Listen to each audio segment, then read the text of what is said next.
Good morning students. ધોરણ 9 નવા ચેપ્ટરની શરૂઆત કરવા જઈ રહ્યા છે। ચેપ્ટર નંબર 5 યુક્લિડની ભૂમિતિનો પરિચય। હવે શરૂઆત કરીએ એ પહેલાં ભૂમિતિનો અર્થ આપણે સમજીએ કે એ ભૂમિતિ કઈ રીતે આવ્યું। તો ભૂમિતિને બે શબ્દોમાં વહેંચીએ તો અહીંયા શું થશે? એક તો ભૂ વત્તા મિતિ, એના ઉપરથી આખી ભૂમિતિ થશે। હવે એ જ રીતે ભૂમિતિ જે શબ્દ છે એ ગ્રીક ભાષાનો શબ્દ છે। ગ્રીક ભાષા એટલે ભૂમિતિને ઇંગ્લિશમાં કહીએ છીએ જીઓમેટ્રી। એને બે ભાગમાં વહેંચીએ તો શું હશે? અહીંયા જીઓ અને બીજું શું કહેવાશે? પ્લસ મેટ્રિન।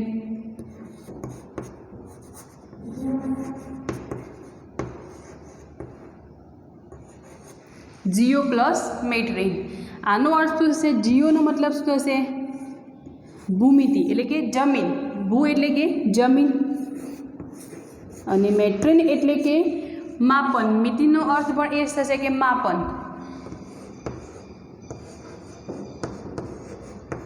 તો આ રીતે આખો અર્થ આપણે સમજીએ તો જમીનનું માપન, તો આપણે એવું કહી શકીએ કે પ્રાચીન કાળની અંદર જમીનનું માપન જ્યારે કરવાની પરિસ્થિતિ સર્જાઈ હશે કે કોઈ જમીનનું માપન કરવું હોય તો એ ટાઈમ ભૂમિતિનું સર્જન થયું હશે કે એ વખતે એનો પ્રયોગ થયો હશે। એટલા માટે ભૂમિતિ શબ્દ જે અહીંયા આપણે સમજવાનું છે, ભૂમિતિ આખું ચેપ્ટર જે ભણવાનું છે એની અંદર આપણે એવું કહી શકીએ કે જ્યારે જમીનનું માપન કરવાની પરિસ્થિતિ ઊભી થઈ હશે ત્યારે ભૂમિતિ શબ્દનું પ્રયોજન થયું હશે।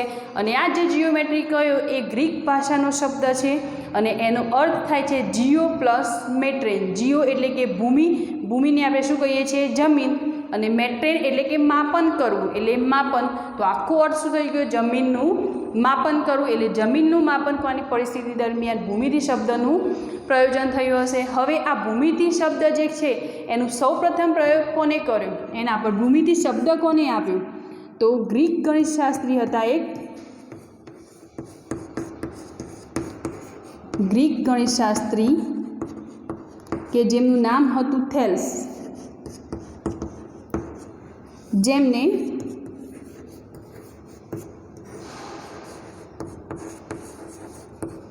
ભૂમિતિ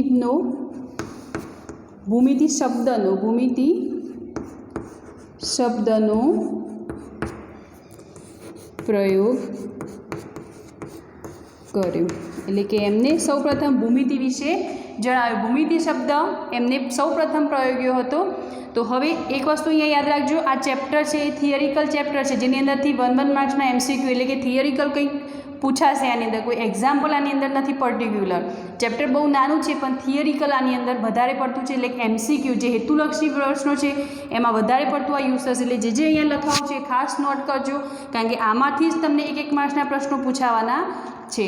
હવે આપણે જોઈએ કે થેલ્સને સૌપ્રથમ ભૂમિતિનું પ્રયોગન કોને કર્યો? થેલ્સને ભૂમિતિ શબ્દ કોને આપે? તો ગ્રીક ગણિતશાસ્ત્રી થેલ્સ નામના ગણિતશાસ્ત્રીને। એ પછી એમનો જ એક સ્ટુડન્ટ હતો, એમનો જ એક વિદ્યાર્થી હતો પાયથાગોરસ। તો પાયથાગોરસ અને તેના કેટલાક સાથીદારો હતા જેમને આ ભૂમિતિ અંદર કેટલાક ભૌમિતિક અર્થો પણ આપેલ કે એમને પણ ઘણું એવું યોગદાન ભૂમિતિ અંદર આપેલું છે। પાયથાગોરસ અહીંયા લખું છું થેલ્સનો શિષ્ય કે એમનો જ એક શિષ્ય હતો કે જેમને શું કર્યું? આ ભૂમિતિની અંદર કેટલાક ભૌમિતિક ખ્યાલો એને આપેલા છે એટલે કે પાયથાગોરસ અને તેના કેટલાક સાથીદારો હતા કે જેમને શું કહ્યું છે? અહીંયા ભૂમિતિની અંદર એનો ભૌમિતિક ખ્યાલો આપેલા છે।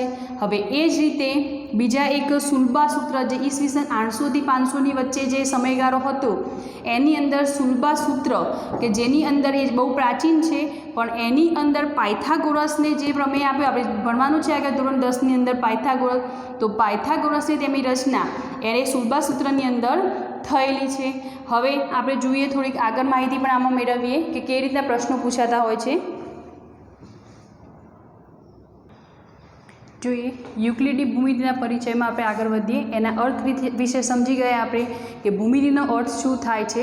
હવે એમાં MCQ જે પૂછાય છે હેતુલક્ષી પ્રશ્નો એના માટે આપણે જોઈએ કે ભૂમિતિનો ખ્યાલ પહેલાં હમણાં જોઈએ આપણે ભૂમિતિનો ખ્યાલ કોણે આપ્યો? તો થેલ્સ નામના ગણિતશાસ્ત્રીએ શું કહ્યું? ભૂમિતિનો ખ્યાલ આપ્યો છે। એ પછી થેલ્સના વિદ્યાર્થી પાયથાગોરસ અને તેના કેટલાક સાથીદારો હતા જેમને શું કર્યું, ભૌમિતિક બાબતો શોધી હતી. તો કોને ભૌમિતિક બાબતો શોધી હતી? તો થેલ્સના વિદ્યાર્થી પાયથાગોરસ અને તેના કેટલાક સાથીદારોએ.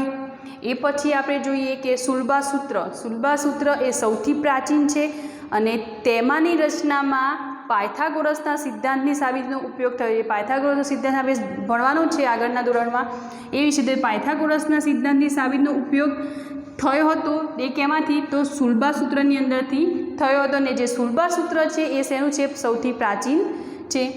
એ પછી જોઈએ કે એમાં બીજા પણ એવા ગણિતશાસ્ત્રીઓ હતા જેને ભૂમિતિ અંદર પોતાનો ફાળો આપેલો હતો.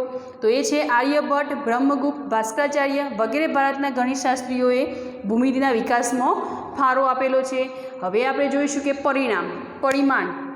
તો પરિમાણ કઈ રીતે માપવામાં આવે છે? તો કોઈપણ ભૌમિતિક પદાર્થ લઈ લો, ઘન હોય, સમતલ હોય, તો એની સપાટીને ધ્યાનમાં રાખીને કે એની ઊંચાઈ, એટલે કે શું કહીએ આપણે ઊંચાઈને, એની પહોળાઈ, એની લંબાઈ અને એની જાડાઈ, આ 3 વસ્તુને ધ્યાનમાં રાખી અને એના પરિમાણ આપણે નક્કી કરતા હોઈએ છીએ. તો ઘન 3 વસ્તુ ધરાવે છે. એની લંબાઈ પણ હોય છે, એની પહોળાઈ પણ હોય છે અને એની જાડાઈ પણ હોય છે. અને એક વસ્તુ કે ઘનથી બિંદુ તરફ જઈએ તો તેમ શું થશે? એના પરિમાણ ઘટતા જશે. તો સૌથી મોટું પરિમાણ કોનું છે?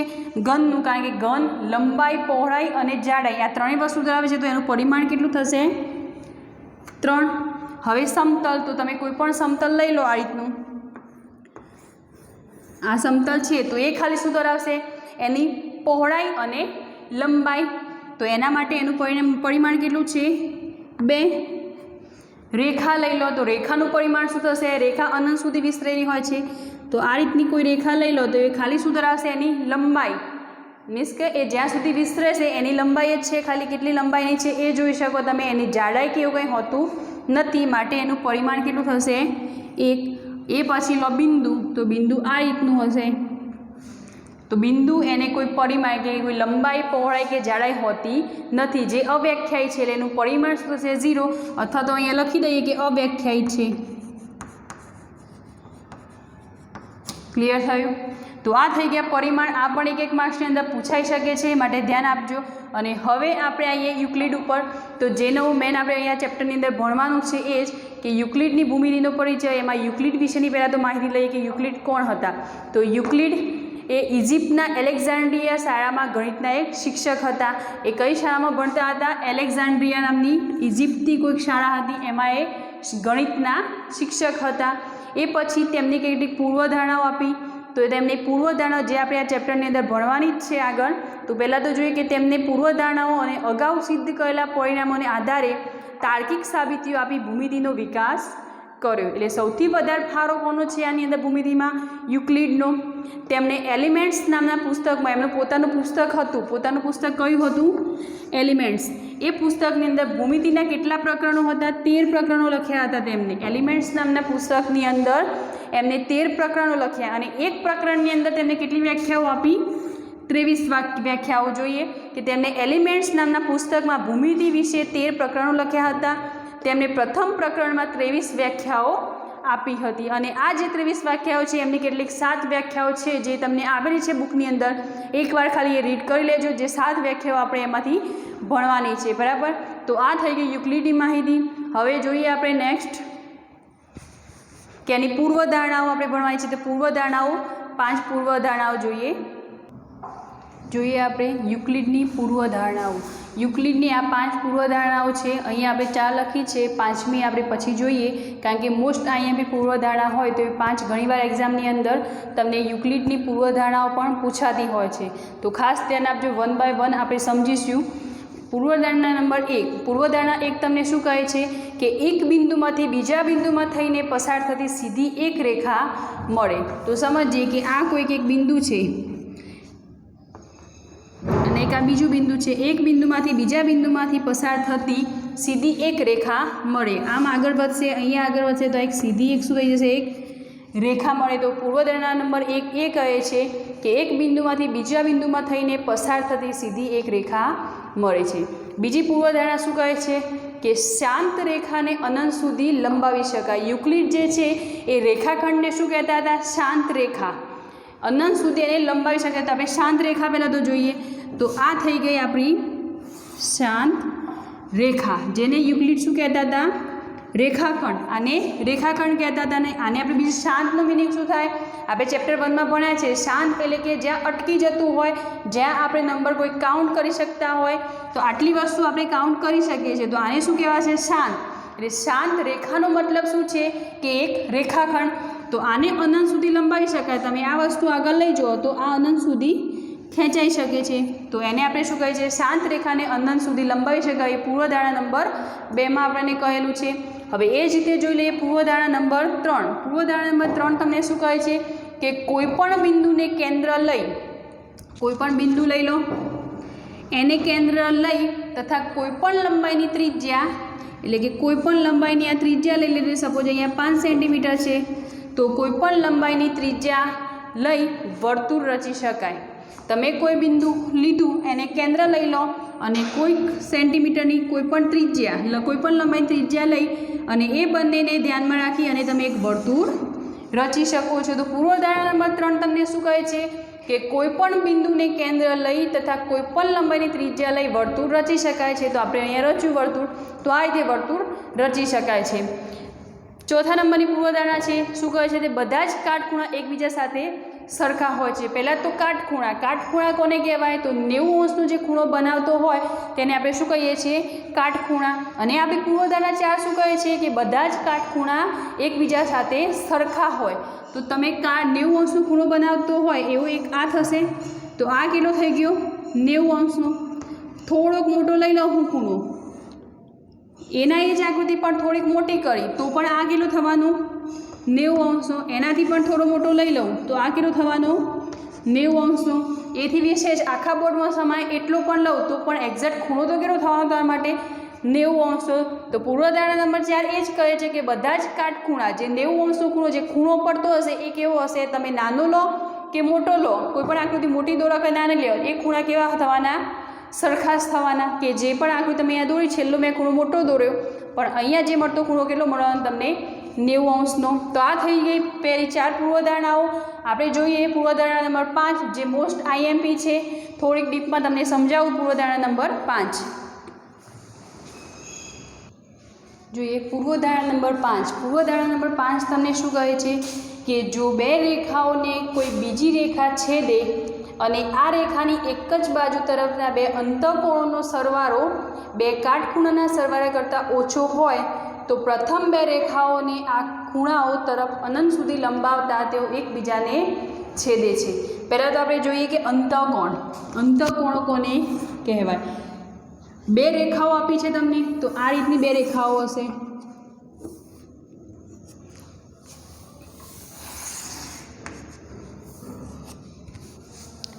બે રેખાઓને કોઈ બીજી રેખા છેદે અને આ રેખાની એક જ બાજુ તરફના બે અંતઃકોણો આપ્યા હોય તમને. એક મિનિટ, આ રેખાઓને આપણે ક્રોસ કરીશું.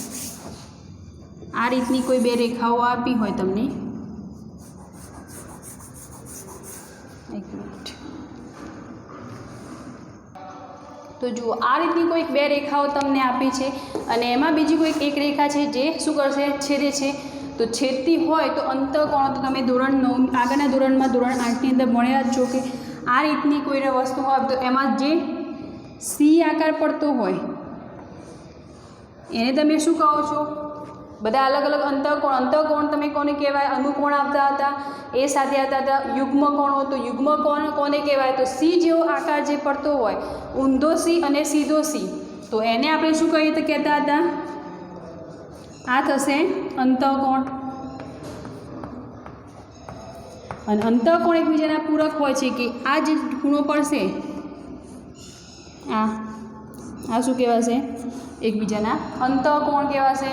તો પછી બીજા હતા કે એમાં પણ આપણે શીખેલા હતા કે આ એફ જેવો આકાર પડતો હોય, બે જોડના હોય, એક એફ આ બાજુ, એક એફ આ સાઈડ, ઊંધો એફ અને સીધો એફ, એટલે કે આ રીતે અથવા તો આ રીતે પડતા હોય એને આપણે શું કહીએ છીએ? અનુકોણ. આગળના ધોરણમાં તમે શીખેલા જ છો આ બધી વસ્તુઓ, પણ થોડુંક આપણે રિપીટ કરીએ કે અંતઃકોણ કોને કહેવાય અને અનુકોણ. એ પછી યુગ્મકોણ. યુગ્મકોણ એટલે કે ઝેડ જેવો આકાર પડતો હોય, ઝેડ સીધો અને ઝેડ ઊંધો. આ રીતે ઝેડ હોય અથવા તો આ રીતે હોય તો એને આપણે શું કહીએ છીએ? યુગ્મ કોણ. ક્લિયર? તો અંતઃકોણ કોને કહેવાય? આ જે ખૂણા પર એને શું કહીએ છીએ આપણે? અંતઃકોણ. અને આપણી પૂર્વધારણા શું કહે છે? બાજુ તરફના બે અંતઃકોણનો સરવાળો, બે કાટખૂણા, આ જે થવાનું કેવું થવાનું? કાટખૂણા સરવાળા કરતાં ઓછો હોય એટલે કે આગળ જતાં આ જે મળવાની તમને રેખા એમાંથી જો એ માપ 90 કરતાં ઓછું હોય, આ માપ કેવું હોય? 90 કરતાં ઓછું હોય. અહીંયા જે માપ મળ્યું તમને એ 90 કરતાં ઓછું હોય તો એ રેખાને તમે અનંત સુધી લંબાવશો તો શું કરશે? એકબીજાને છેદે છે. આ માપ જે કહ્યું એ 90 કરતાં ઓછું હોય. પહેલાં તો એક અંતઃકોણનો સરવાળો કેટલો? એકબીજા પૂરક હોય છે એટલે 180 અને એને આગળ લંબાવીએ એટલે આ જે ખૂણો તમને મળે એ ખૂણો કેવો હોય? 90 કરતાં ઓછો. તો શું થશે? એકબીજાને આગળ જતાં છેદશે કારણ કે અહીંયા આગળ જઈને ભેગી થવાની. હવે આનાથી ઉલટું તમે વિચારો કે જો 90 કરતાં વધુ હોય, 90 કરતાં મોટો હોય એટલે આ દિશા જુઓ તમે, તો 90 કરતાં મોટો હોય તો બે રેખાઓ કેવી રીતે? આજે સમાંતર જ જવાની. અને 90 કરતાં ઓછો થશે તો આ રેખા આમ જવાની, જે આપણે એમાં દર્શાવીએ તે. ક્લિયર થયું? તો એ રીતે આખી રેખા 90 કરતાં મોટો હોય તો એ સંખ્યા જશે એકબીજાને સમાંતર જવાની અને જો 90 કરતાં ઓછો હશે તો એકબીજાને છેદવાની. હવે એક વસ્તુ સમજજો કે એક્ઝેક્ટ 90 એક્ઝેક્ટ 180 આપેલો હોય, અહીંયા બે ખૂણાના સરવાળો કેટલો થશે? 90 + 90 બરાબર 180 આટલા થવાના. હવે કદાચ તમે વિચારો થોડીક બુક બહાર જઈએ આપણે કે એક્ઝેક્ટ એટલો હોય, એક્ઝેક્ટ 180 આપેલો હોય તો શું થવાનું? તો બે રેખાઓ આ રીતે જવાની, બે રેખાઓ છે આ રીતે અને એમાંથી કોઈક એક રેખા છેદે છે, બંને રેખાઓ છેદતી રેખા, તો શું થવાનું? અહીંયા 180 છે અને એક્ઝેક્ટ 180 એમના એમ એ આગળ વધશે એટલે ક્યાંય છેદવાની નહીં. 90 કરતાં ઓછો હશે એટલે એક બાજુ છેદશે, એક બાજુ સમાંતર ચાલશે કારણ કે જે સમાંતર ચાલશે એ કેવો હશે? 90 કરતાં 180 કરતાં મોટો. પણ જ્યારે એક્ઝેક્ટ 180 હોય તો બંને બાજુમાંથી એક જ સાઈડ ક્યાંય રેખા છેદવાની, બંને રેખાઓ ક્યાંય છેદવાની નહીં. પણ જો 90થી ઓછો થયો તો આગળ જતાં શું થશે? બે રેખાઓ એકબીજાને ક્રોસ થશે એટલે કે બે રેખાઓ એકબીજાને છેદશે. તો આપણી પૂર્વધારણા નંબર 5 એ શીખવાડે છે કે જો બે રેખાઓને કોઈ બીજી રેખા છેદે એટલે કે આ રેખા છેદી, આ બે કોઈક રેખાઓ હતી અને કોઈ બીજી રેખા છેદે તો એ રેખાની એક બાજુ તરફના બે અંતઃકોણોનો સરવાળો બે કાટખૂણાના સરવાળા કરતાં ઓછો હોય. જે બે કાટખૂણા રચાશે અહીંયા એના કરતાં ઓછો હોય તો પ્રથમ બે રેખાઓને આ ખૂણાઓ તરફ અનંત સુધી લંબાવીએ, જ્યારે આને આગળ સુધી લઈ જઈએ તો શું થશે? એ એકબીજાને છેદશે. ક્લિયર થઈ ગયું આ કોઈ પૂર્વધારણા નંબર 5. હવે એ જ રીતે પ્રમેય 5.1 પણ તમને આપેલો છે. પ્રમેય 5.1 તમને શું કહે છે કે કોઈ બે ભિન્ન બિંદુ આપેલા હોય, બે ભિન્ન રેખાઓમાં એકથી વધુ સામાન્ય બિંદુ ન હોઈ શકે. પ્રમેય 5.1 શું કહે છે? બે ભિન્ન બિંદુઓ, આ રીતે કોઈક બે ભિન્ન બિંદુ આપેલા છે તમને, ભિન્ન રેખાઓમાંથી કોઈ સામાન્ય બિંદુ, ભિન્ન રેખાઓ આપી હોય અલગ અલગ આ રીતે, તો શું થશે? એમાં એકથી વધુ સામાન્ય બિંદુ ન હોઈ શકે. ક્લિયર થઈ ગયું? એક જ બિંદુ તમને મળવાનું, એક કરતાં વધુ મળશે તો એ કેવી થઈ જશે? સમાંતર રેખાઓ. ક્લિયર થઈ ગયું? તો આ થઈ ગઈ આપણું થિયરિકલ પોર્શન. હવે આપણે એક્સરસાઇઝ 5.1ની અંદર જોઈશું, જે નેક્સ્ટ લેક્ચરની અંદર આપણે એ જોઈશું. સ્વાધ્યાય 5.1નો એક્ઝામ્પલ જે સત્ય અસત્ય કયું છે એ વસ્તુ ધ્યાનમાં રાખીશું. અત્યારે થિયરિકલ પોર્શન ખાસ ઇમ્પોર્ટન્ટ છે કે પૂર્વધારણાઓ આપી છે તમને, એ એક માર્ક્સની અંદર હેતુલક્ષીમાં તમારે યુઝ થવાની છે. તો નેક્સ્ટ વિડીયોની અંદર આપણે નેક્સ્ટ ટોપિક્સથી શરૂઆત કરીશું. Thank you.